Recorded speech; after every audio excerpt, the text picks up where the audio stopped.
Any interesting stories about how you got a scar or anything? The hell's going on? No, over I'm sorry. there? No. Just telling a story, just, you know. No scars. I just died. Oh, yeah. Was it a bar fight? No, yeah, as a matter of fact, it was. Oh, really? Yeah, I got in a bar fight with a squirrel.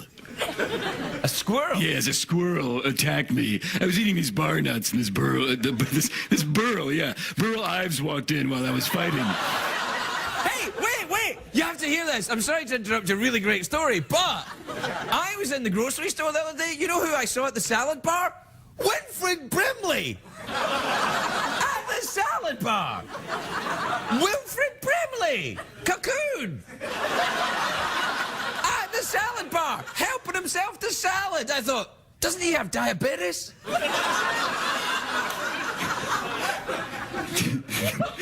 Did he yell at you about diabetes? Like he does in those commercials? I want you to pick up the phone right now, or I'll kill you.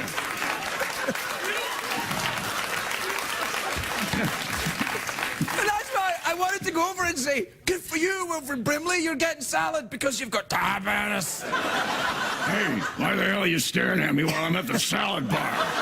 You know the worst thing was? My wife took a photograph on her iPhone. She's like, Wilford Brimley. He's like, ah. I'm a decent man. I'm trying to eat a salad here. Snapping your damn photos. I got diabetes. Anyway, look, if you have got diabetes, salad's the way to go, I think. That's one of the... If you have diabetes, Wilford Brimley's gonna kick your ass.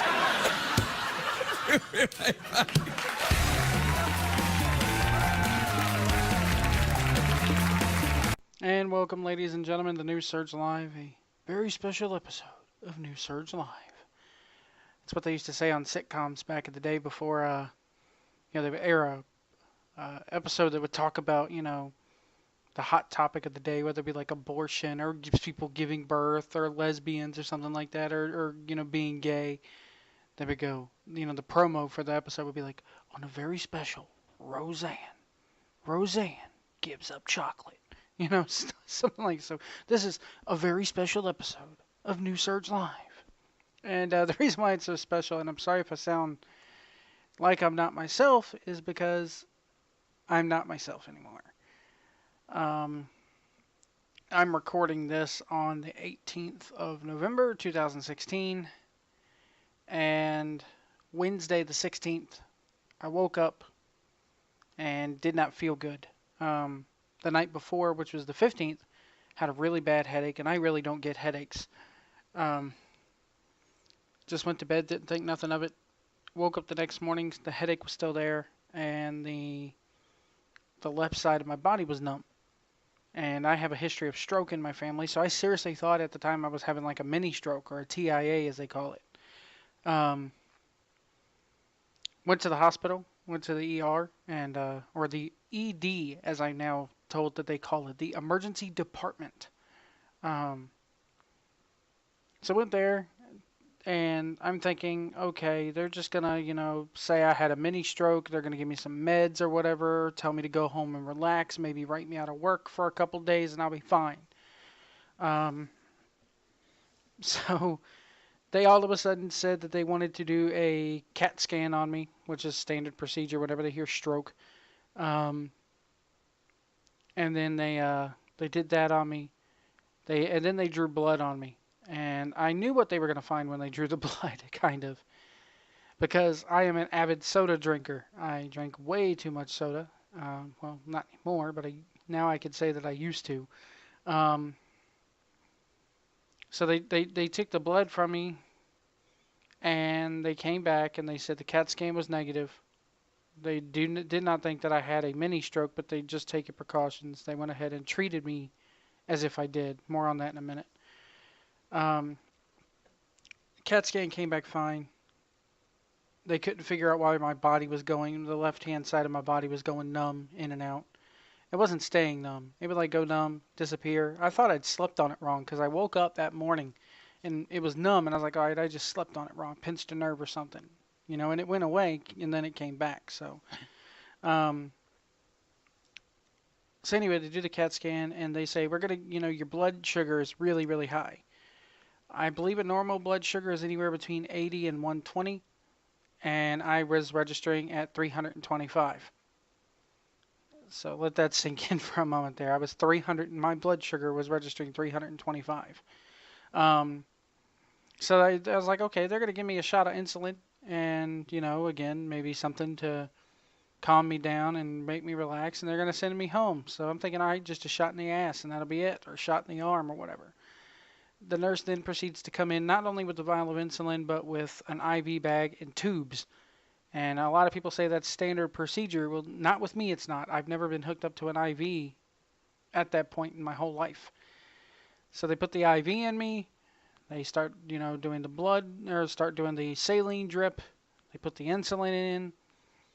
And, they start hooking up more, cords to me, a heart monitor. They did an EKG on me and found out that was fine. And they put the thing on my thumb to monitor my heartbeat, and they put the blood pressure cuff on me so that they could take my blood pressure at will. And they, so they did all this, and I'm thinking, all right, as soon as the saline drip's done, as soon as this bag of IVs go in me, I'm going to go home. That'll be it. Well, the doctor came in and said that he told me, he goes, you can take my advice if you want to, or you can leave. You can leave against my orders. It's your decision. And he goes, I really would like to see, because I don't see a primary health care doctor that often. I just switched jobs, so I really don't have one. He said, I really would like to, consult with a hospital doctor on this and see if they want to keep you for observation. Again, observation, I'm sitting there saying, okay, few hours, that'll be it. I find out later on that, yes, they do want to keep me for observation and that I will be in the hospital overnight. So this is at like 3 o'clock. I went to the ER originally at around noon. So they take me to a hospital room. So I'm now sharing a room with another dude. And they proceed to tell me that my blood sugar has gone down from 320 something to around maybe 210. And of course, it's still high. They proceed to put me on a diabetic diet, which is fucking gross. I mean, hospital food is gross enough as it is, but when you start tinkering with it that much, it's taking all the flavor out of it. So yeah, I sat in the hospital overnight with this, and they tell me that I am formally diagnosed with type 2 diabetes. So all of a sudden, everybody, I put that on Facebook, and everybody starts sending me Wilford Brimley memes, and I want to thank everybody for, right off the bat, for all the well wishes, all the kind words, everything. You guys on Facebook and even Twitter were awesome, and thank you. I love each and every one of you for it.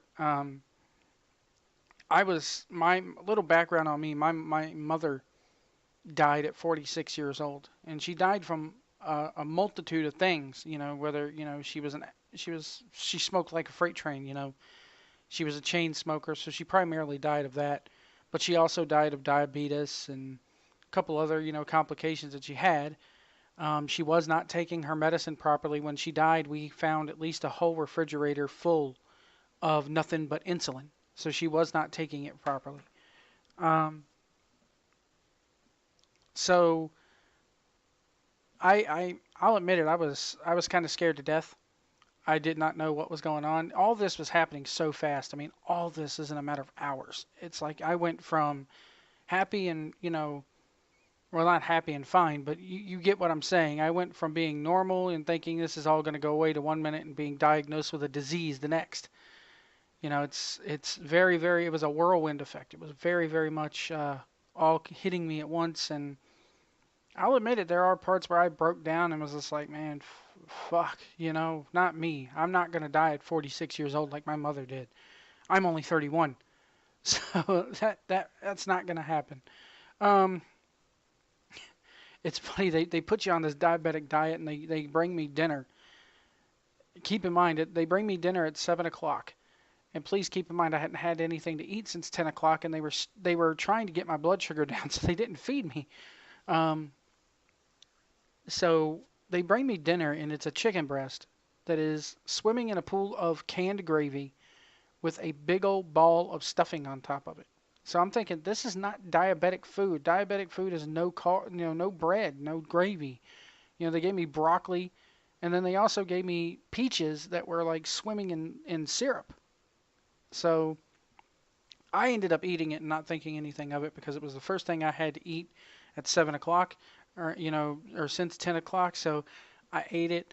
And then they test my blood sugar. It's steadily going down. They keep coming in and taking vitals, and I did not get any sleep that night at all.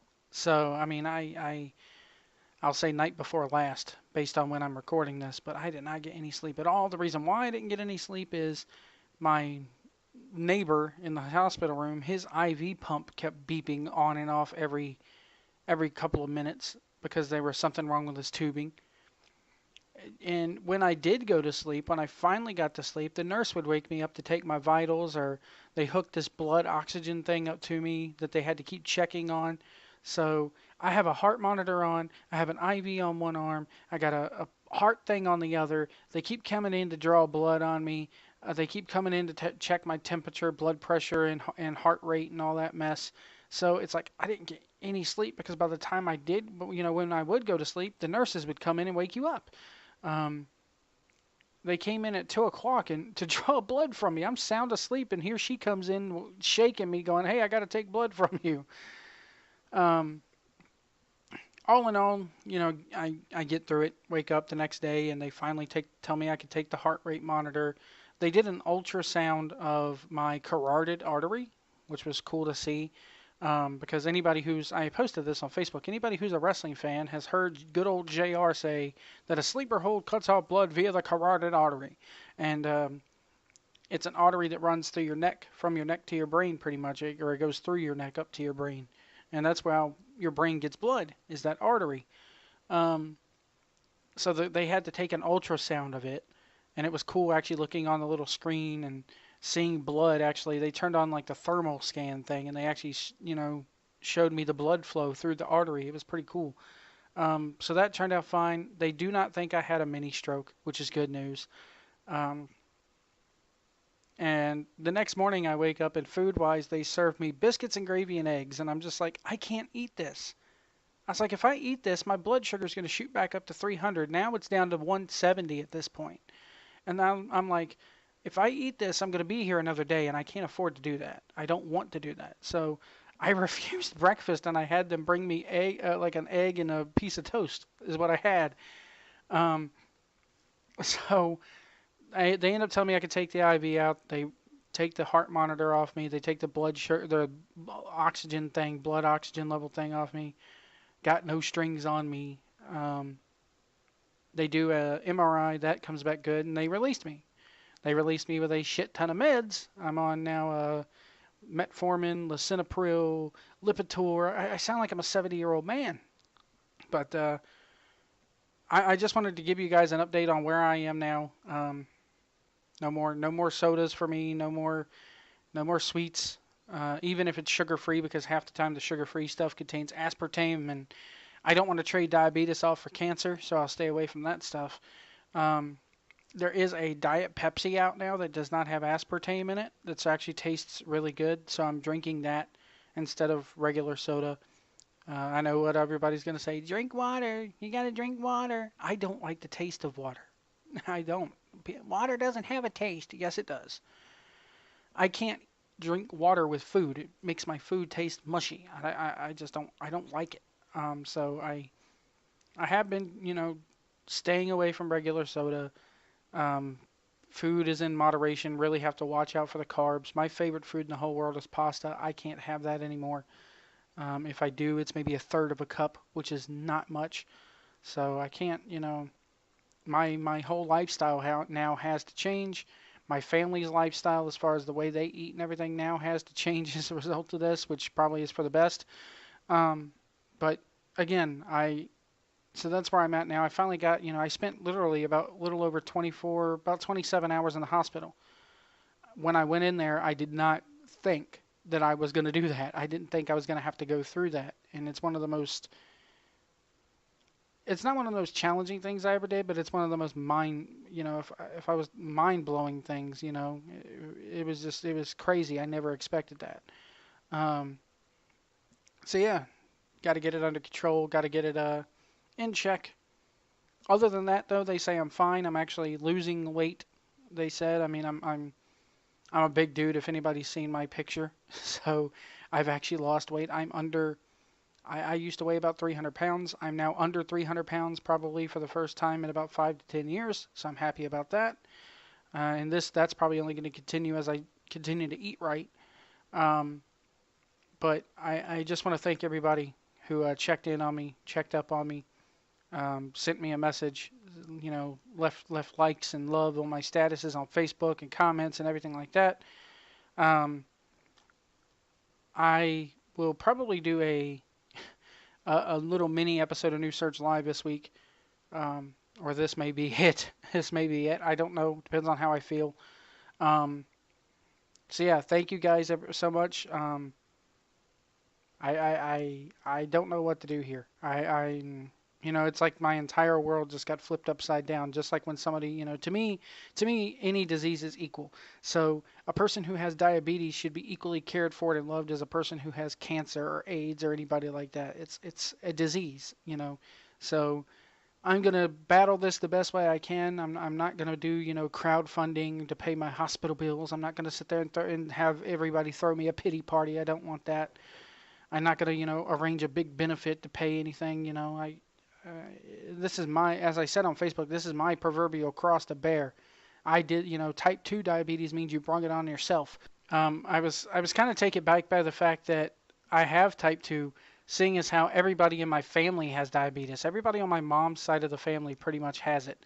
So I thought it was hereditary. I knew I was going to get it sooner or later because everybody else gets it in my family. So the fact that they diagnosed me with type 2 is kind of perplexing to me, but they say it's type 2. So anyway, I'm going to stop telling my sad story, as it were, and I want to thank you guys so much for watching and listening, and we'll see you down the road.